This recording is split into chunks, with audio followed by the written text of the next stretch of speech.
da vas pozovem za novu godinu, sviramo za novu godinu ovdje također.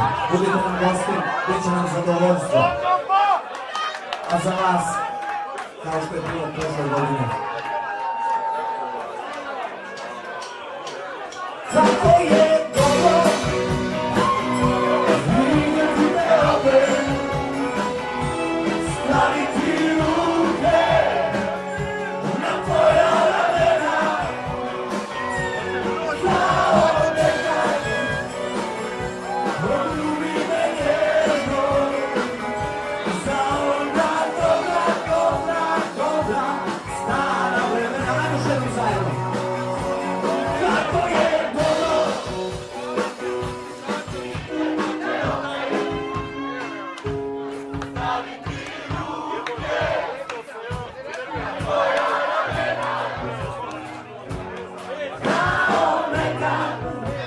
molim se,